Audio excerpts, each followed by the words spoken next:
We're clear to Russia.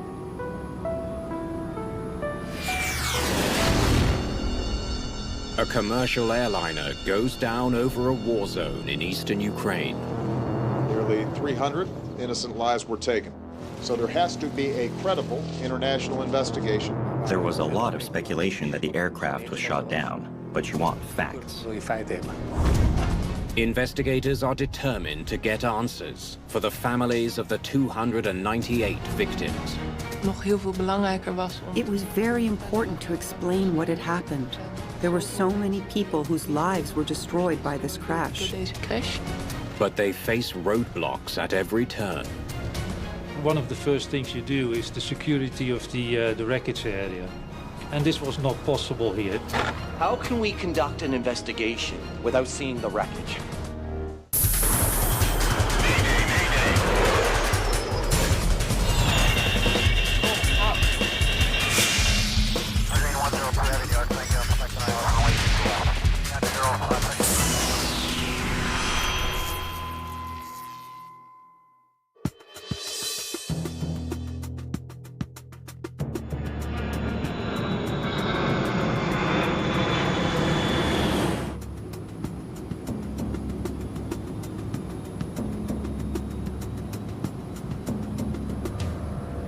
I'm looking forward to getting home and seeing the kids. And eating a proper home-cooked meal. Do you have any other plans for the weekend? Absolutely nothing. It just sounds perfect. Malaysia Airlines flight MH17 is 2.5 hours into an 11.5-hour trip from Amsterdam to Kuala Lumpur.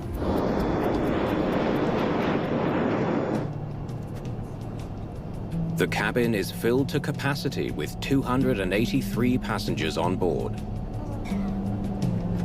All done? Are you bringing the drink card again, Sue? Of course. What can I get you? I'll have a beer, please. Most are Dutch tourists planning to connect to vacation spots in Australia, Thailand, and Indonesia. European travelers on holiday would have been the preponderance of the folks on board. Certainly there were some business people, but for the large share of the passengers, there's people on vacation. MH17's scheduled flight path takes it across Eastern Europe, Central Asia, and the Bay of Bengal before reaching Malaysia's capital, Kuala Lumpur. The weather's ugly ahead.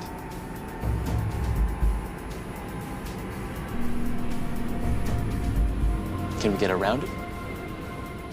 Captain Eugene Chu Jin Leong has been flying for Malaysia Airlines for 24 years.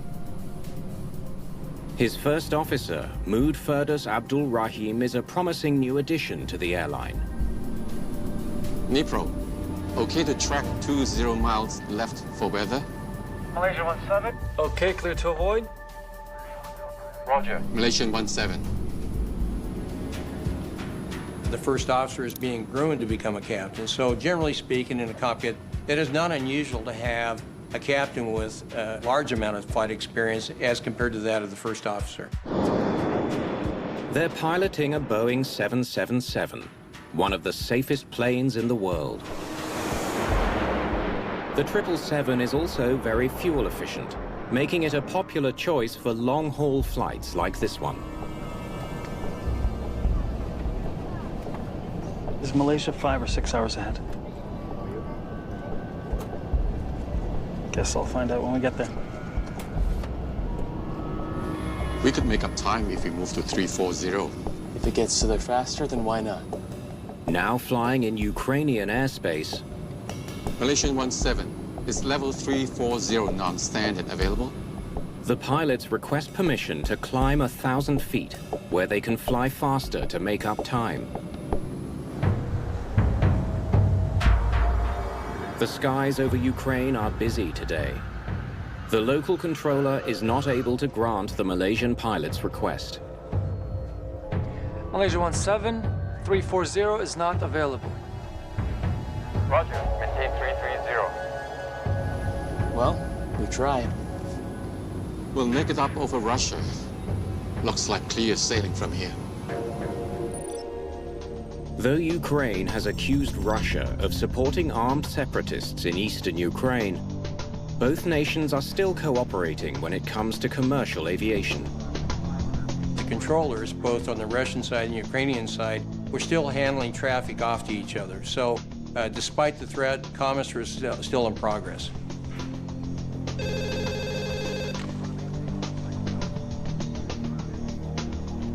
To Point Romeo, November Delta. Perfect, thank you. The Ukrainian controller gets word from his Russian counterpart. MH17 is cleared to the next radar point. Malaysia 17, proceed direct to Point Romeo, November Delta. Romeo, November Delta, Malaysian 17. We're clear to Russia. The crew had just transmitted a nominal air traffic control transmission. They were not aware of any threat at that point. It was routine and mundane.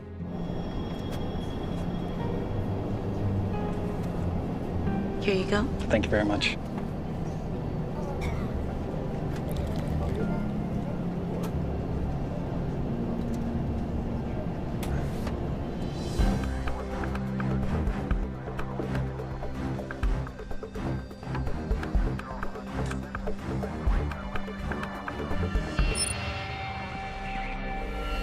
Malaysia 17, Deep-Pro radar, please come in.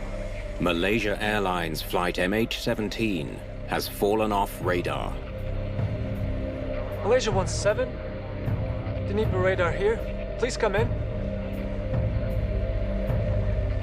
The air traffic controller makes a call to report the disappearance.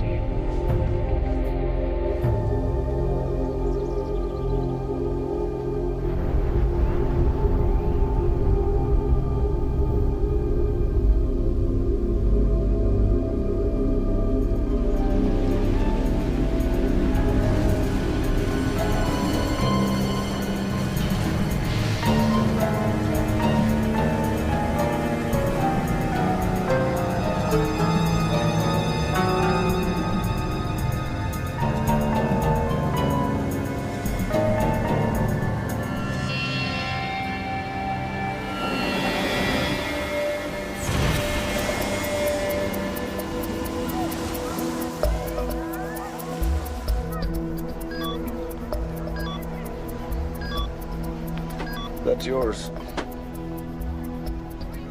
Kars Boomkis is a senior Dutch investigator. First time that I heard about the accident was when we arrived at our holiday place in Spain. Oh, no. My first reaction when I saw the news was, of course, disbelief. There's been an accident. I have to go back.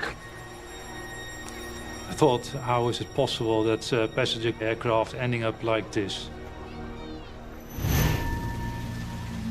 Fires burn in eastern Ukraine, where Malaysia Airlines flight MH17 fell from the sky. Around the world, reaction is swift.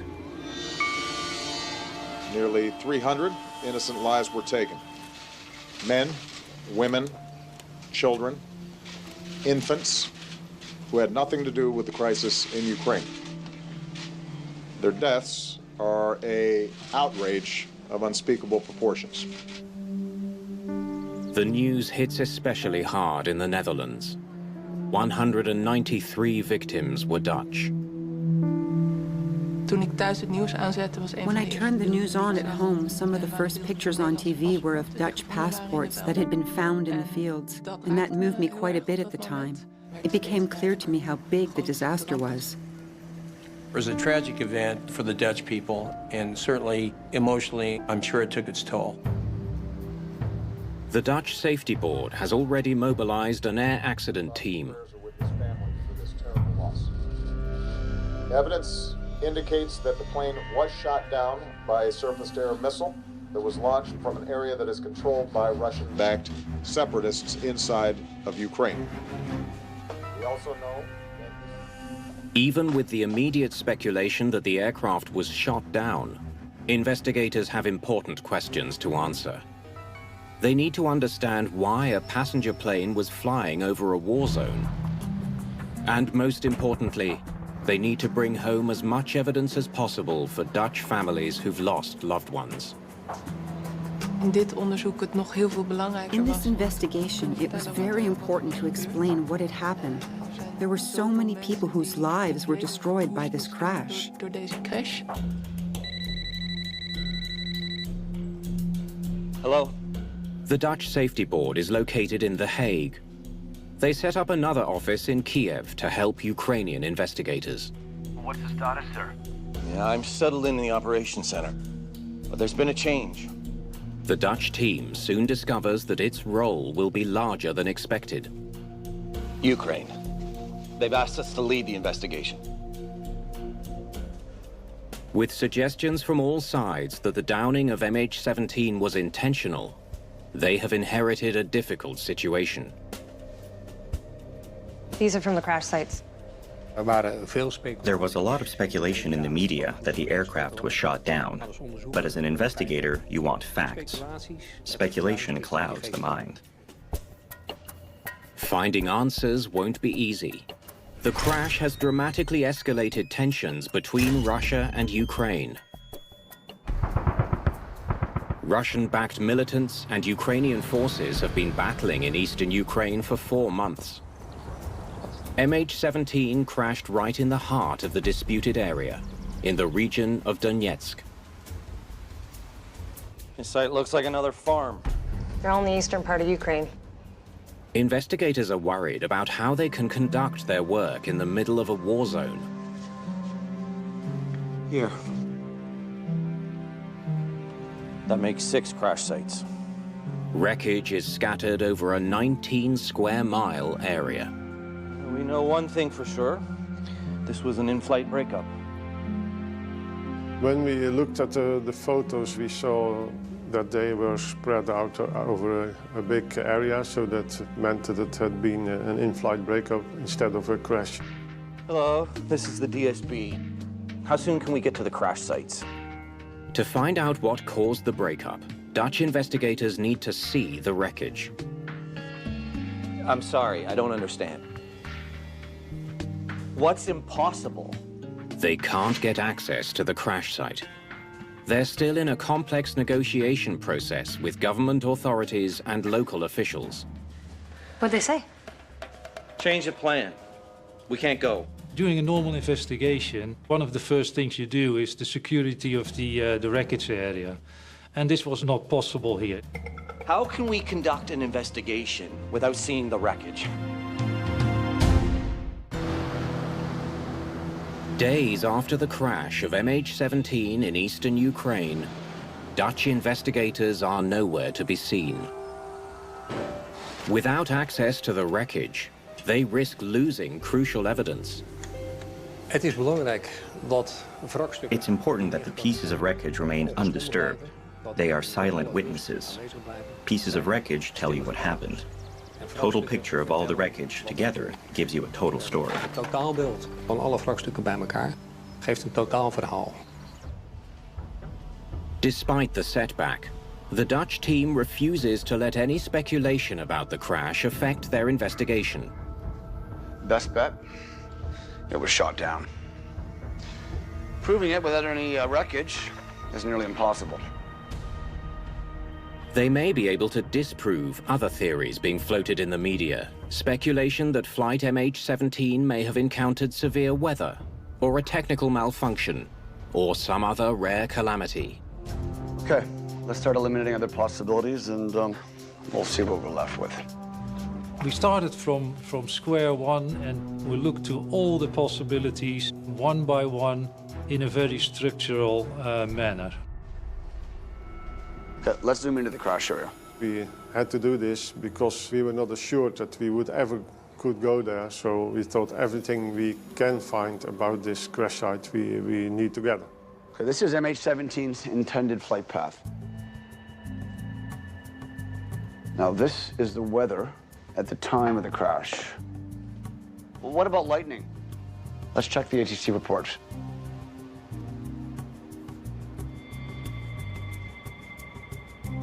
Oh, look here. This is their intended path, right into the storm. But they requested a deviation. The crew circumnavigated the thunderstorm, which is a normal operational action. They bypassed the storm. It wasn't lightning. Anything in the maintenance records? We chose to follow the normal procedures that we use in an investigation. So that means that you check the maintenance of the aircraft, if there had been repairs that perhaps could have influenced the plane on this flight. These are some of the cleanest occurrence reports I've seen. The technical log's the same. This was a well-maintained airplane. We didn't find any wordiness or maintenance factors that could have factored in the investigation. They even look into the remote possibility that MH17 was hit by a meteor. If it was brought down by a meteor, this is how we'll know. Ultra noise from the day of the crash. Ultra noise is a distinct sound wave that can be measured when a meteor decelerates as it enters the Earth's upper atmosphere. It could happen. Once every 60,000 years. It is possible, except not this time. There was no meteor activity that day at all. 3 possible causes, no likely explanations for what brought down MH17. Those were all excluded because of the evidence we found. It did not match the expected evidence you would see with these kind of possible causes. A few days later, the investigation gets a break. Militants in Ukraine have recovered the black boxes and handed them over to Malaysian authorities. It's a major development. For every aviation accident, flight data recorder and cockpit voice recorder are very important. In this case, they were, I would say, extremely important. The black boxes could hold vital clues to what caused the fatal crash. The Malaysians transfer them to the Dutch Safety Board. The critical devices are then sent to the United Kingdom for analysis. We could download information from recorders in the Netherlands, but we don't have the sophisticated instruments that they have. A few days later, the investigation takes another turn. Everybody ready? Clearance is finally granted to visit the crash sites. The moment we got permission to go to the crash site, we worked out a plan with the goal of gathering pieces of wreckage, carrying out some local investigative work, and then taking the wreckage back to the Netherlands for further investigation. Off we go. But then, yet another change of plan. Hello. You can't be serious. With the bitter, ongoing conflict between Ukraine and Russian-backed militants, the situation in the area of the crash is changing on a daily basis. Our safety couldn't be guaranteed. You can't enter an area without permission, and that goes against your nature because you want to achieve your goal. And the difficulty here, of course, was that we were in another country with a wreckage we had no access to. That was an extra challenge, I can tell you that. In the Dutch city of Eindhoven, the first remains of Flight MH17's victims have returned home. The pressure on the Dutch Safety Board is about to intensify. What we want does it! What we want does it! What we want does it! The families that lost other family members, crew members that were aboard the aircraft, they want the answer. They want some kind of resolution so that they can put this horrible, tragic event behind them. They want more than the mere facts. They want something to help them put this issue to rest. While investigators have still not seen any physical wreckage, they do now have access to the flight recorder analysis. So not a single warning. Everything's fine, and then it just stops. Unfortunately, the FDR data gives them nothing new to go on. According to the flight data recorder data, we're looking at an aircraft that was flying straight and level. There were no malfunctions recorded, and the aircraft systems and the engine system functioned normally. until the recorder just stopped abruptly. Investigators hope the cockpit voice recorder will provide something more. Romeo November Delta, Malaysian 17. Listening to a CVR, the recording is not an easy thing to do, because you listen to voices and you know that within minutes or seconds those people were fatally injured. On the other hand, that's what you need to do, that's your job. We're clear to Russia. Nothing after that? There were no conversations about emergencies or failures or any other risks that they were discussing. It was a completely normal conversation. So what time does it end? The exact same time the FDR cuts out.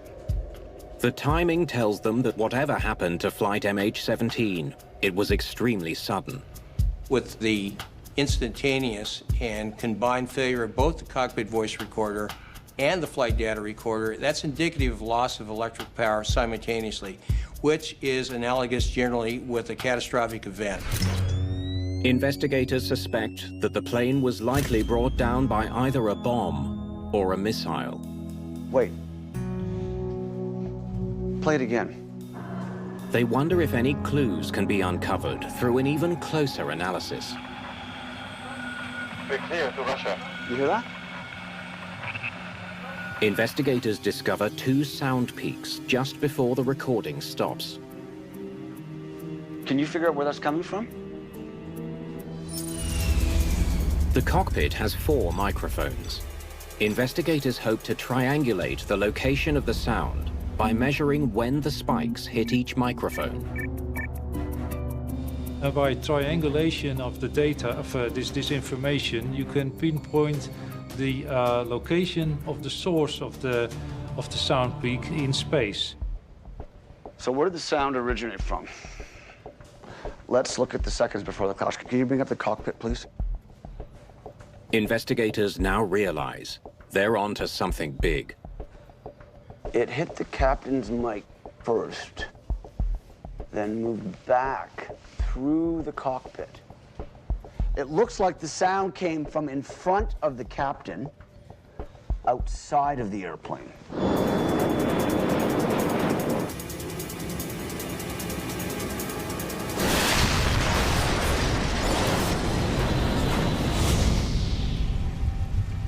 It was very important because it was one clear indication that the source of the thing that happened to this aeroplane came from outside.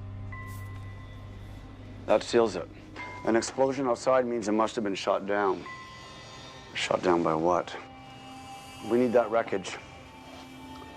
But there is one other place that we can look.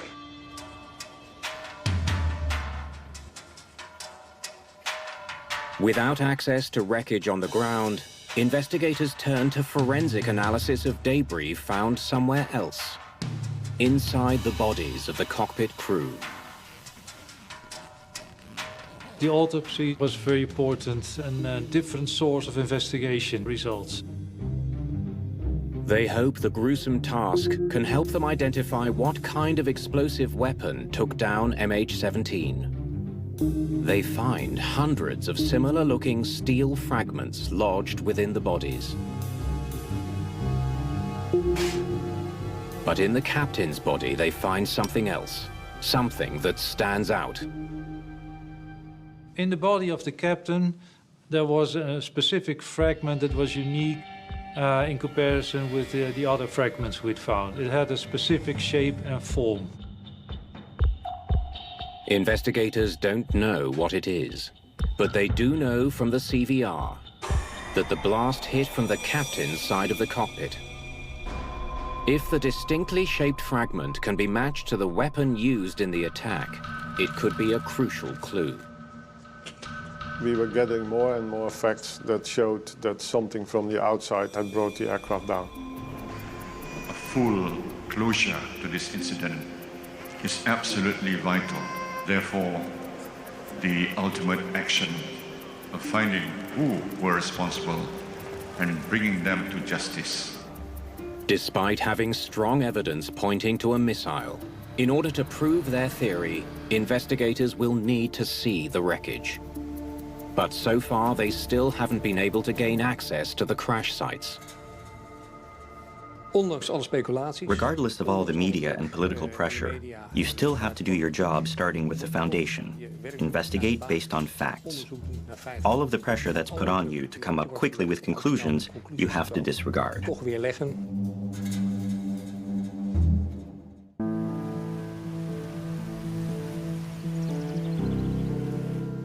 Almost 4 months after the crash of Malaysia Airlines flight MH17, Smith's here. investigators finally get the break they need. That is wonderful news. Permission to travel to eastern Ukraine. Thank you. We're a go.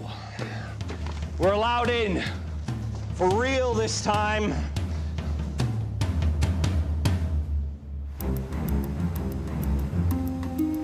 On November the 4th, Dutch investigators finally arrive at one of the wreckage sites. Their priority is to find pieces from the front of the aircraft, the cockpit. They hope that wreckage will tell them more about the blast they heard on the CVR. But they have very limited time to collect evidence from this and 5 other sites. Yes, DSB to base. We have landed. Out. Stay away from over there. There are landmines. The sites are located in territory controlled by separatist forces. The front line is less than a mile away. What was that? Artillery being fired across the border. Werd nog gevochten in het gebied. There was still fighting in the area. We heard artillery and small arms fire. For that reason, we also wore flak jackets. It was crazy because you'd hear the noise, and it meant at that moment people were getting wounded, or worse. Ja, misschien wel gewonden vielen of erger. Before you put anything on the truck, you show us. Got it. Complicating matters, local soldiers are watching their every move. Around the world, people are pointing fingers at the separatist forces. They may not want the investigators to find anything that could incriminate them. Je weet dat je in een gevechtszone bent. Je weet dat er belangstelling. You're in a war zone. You know there's interest from the local leaders and others you're unaware of. It means you don't speak freely about the work you're doing. Of wat je doen bent.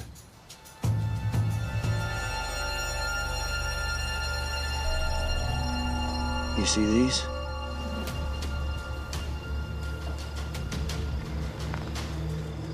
Make sure this gets on the first truck.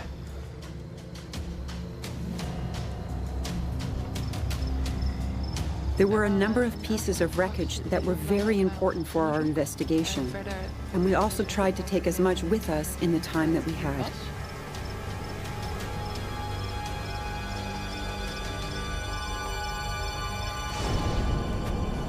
Is Malaysia 5 or 6 hours ahead? Guess I'll find out when I get there. Ook al voelde ik op de crashsite niet. At the crash site, I actually didn't feel anything, even though I really wanted to. We tried to do the work very respectfully because we knew what had happened there. Gebeurd was. What part of the plane do you think this is? This is not part of the plane. This is steel, not aluminum. Put this on the truck. En alle delen waarvan we dachten dat. Any items we thought weren't from the aircraft, we loaded onto the truck. We tried to behave as normally as possible. What is that? I think it's from the BPU bypass exhaust port. Okay, can go. Then the investigators receive one last crucial piece of evidence. En op de laatste middag. On the last afternoon of the last day of the end of the mission, One of the local helpers brought us the window of the cockpit. Met het raam van de cockpit aangedragen. He found it in the village of Petrovka, where we were not allowed to go. You're kidding me. En dat was wel een moment. And that was the moment I'll never forget. You have the biggest piece of evidence in your hands. Dat moment in handen.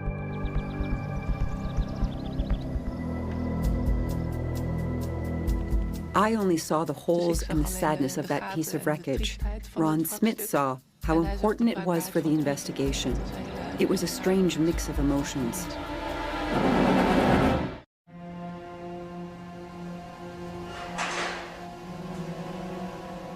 After months of trying, investigators have finally managed to bring pieces of wreckage from Malaysia Airlines flight MH17 back to the Netherlands. They focus on the section of the aircraft that they believe was closest to the blast. All of the wreckage that was from the front of the aircraft was analyzed very precisely. Precies onderzocht. Now, which part do we need next? They start reconstructing the cockpit. Het doel voor het maken van de reconstructie. The goal of carrying out a reconstruction was to show the world what had happened to the aircraft. What was the impact? You can make an animation, you can visualize it, but the real pieces of wreckage speak a lot more. En zijn onoverstotelijk, ja, gewoon overtuigend bewijs. As the reconstruction takes shape, a startling picture emerges. Other than where it broke up, there's no damage on this side. Okay, guys, around? Yeah. The left side of the cockpit has sustained heavy damage. Blast deposits. Yeah. And you see how the metal is buckling in here near the supports. And the holes hit by a pressure wave. All those penetrations, that was a horrific sight. You see the devastating power of the hundreds of objects that penetrated the front of the aircraft and where the in-flight breakup started. That's overwhelming. But it's also a very good proof of what actually happened. With the reconstruction nearly complete, investigators separate pieces of shrapnel made of steel from the aluminium shell of the aircraft. These steel pieces have to be from the warhead. For investigators, there is no longer any doubt. A missile brought down MH17.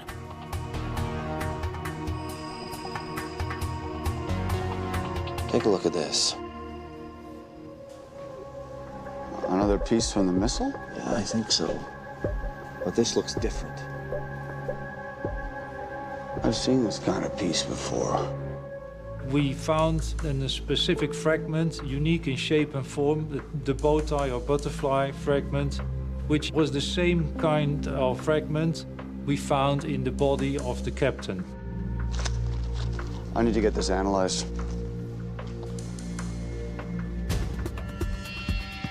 Okay, let's start stringing it. Investigators use a technique called stringing to pinpoint exactly where the missile exploded.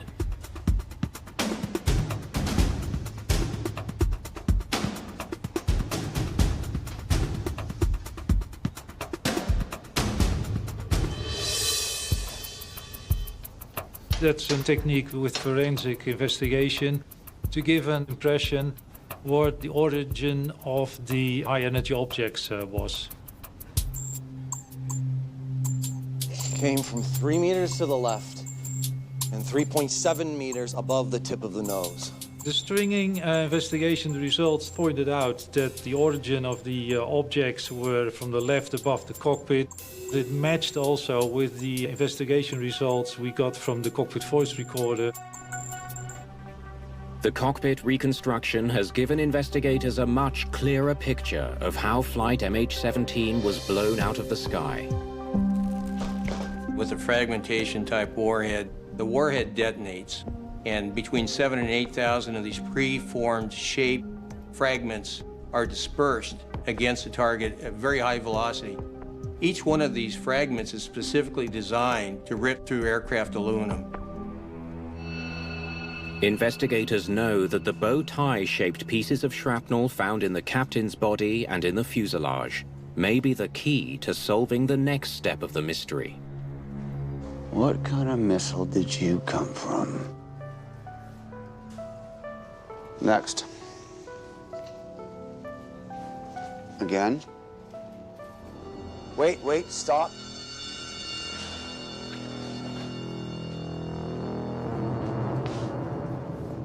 There it is. The bow tie fragments we found were related to one certain type of warhead, so there was no doubt about the warhead that was used in this case. A Buk missile.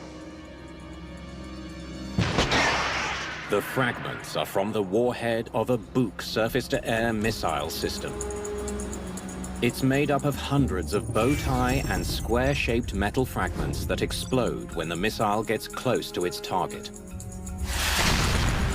There's ample evidence that the Russian-backed militants have access to this type of weapon. A separate judicial inquiry is tasked with determining if they actually fired it. They estimate that its probability of kill is about 95%. The weapon actually detonates based on a proximity fuse. As the aircraft and the target seem to merge, at that point the weapon is geared to detonate.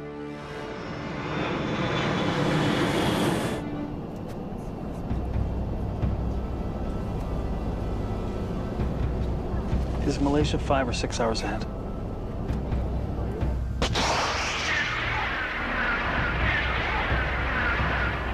Romeo November Delta, Malaysian 17.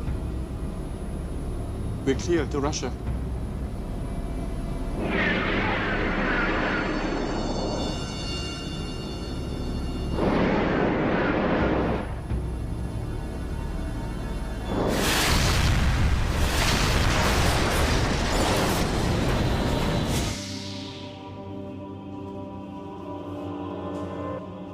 These high-performance missiles actually will encounter a target at speeds in excess of Mach 3. There would certainly be no capacity or expectation for the flight crew to even know that they're being engaged by such a weapon. Investigators turn to experts at the Netherlands National Aerospace Lab to try to pinpoint the geographic area where the missile was launched. The plane was flying at 33,000 feet. At Dobas, at a ground speed of 494 knots. By simulating the flying conditions at the time and calculating the speed and impact points of the missile, scientists are able to figure out the missile's trajectory. So it came from this area? They came up with an area in front of the airplane, about 320 square kilometers. It was in the east part of Ukraine. Confirming that the missile was shot from the heart of the conflict zone leaves one lingering question. If the airspace over Ukraine was so dangerous, why was Malaysia Airlines flying there in the first place? Yeah. Now that they know Flight MH17 was shot down by a surface-to-air missile, investigators look into why Malaysia Airlines was flying through a conflict zone in the first place. Security service report? Skip to page 24. The investigators work with the Dutch intelligence service to come up with a detailed picture of Ukrainian airspace leading up to the crash. This is unbelievable. They learned that 3 days before the MH17 disaster, separatists shot down a Ukrainian military cargo plane. If Ukraine knew that planes were being shot down, why didn't they close the airspace? Good question. Searching for an answer, investigators request a list of NOTAMs, notices to airmen, from Ukrainian air traffic control. The area over Crimea was closed. So why not Donetsk? A NOTAM is issued to let the aviation industry know if any airspace is restricted. There were 2 NOTAMs for that area. On July 1st, they closed it below 26,000 feet. And on July 14th, they raised that restriction to 32,000 feet. In other words, Ukrainian authorities were responding to the threat by restricting flights at increasingly higher altitudes. But crucially, they never closed the airspace completely. Airlines that undergo flight operations contested airspace are looking at the threat assessment. They're being advised what the threats are, and they expect some level of predictability. Who else was flying that day? You're not going to believe this.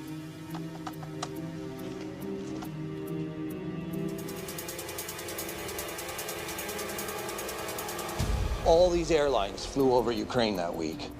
No, that day.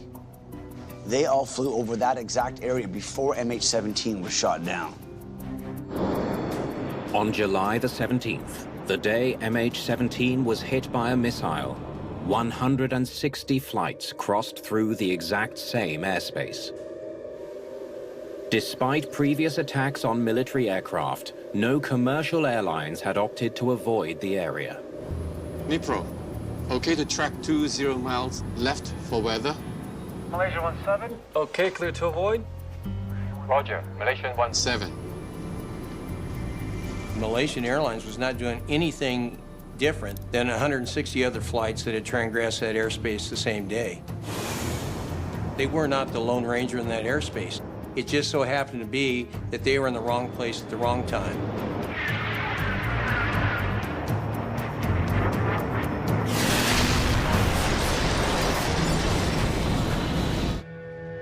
Only military planes had been shot down, and all of them were flying a lot lower than 32,000 feet. So everyone thought commercial planes above that would be safe. Exactly. The aircraft was flying over a conflict zone like all other airlines were doing, more or less all of them, because they expected it to be safe to fly there. In its final report, the Dutch Safety Board calls on airlines to improve their risk assessment capabilities so they can better understand the dangers posed by military threats.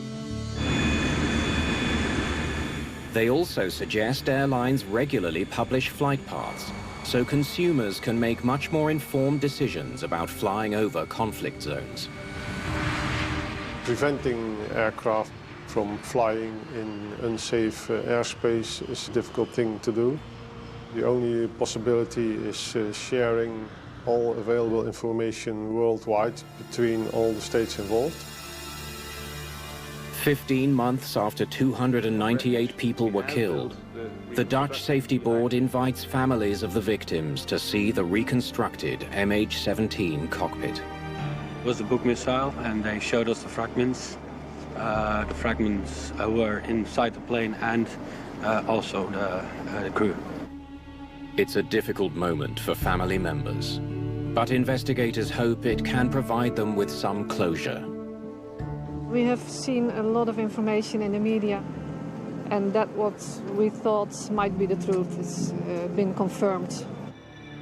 As the accident report is published, a criminal investigation into who was responsible for the deadly attack remains unresolved. I was proud that I could take my part in such an important investigation for the Dutch community and especially for the families of the victims, and to provide answers to aviation safety, that we can prevent this in the future.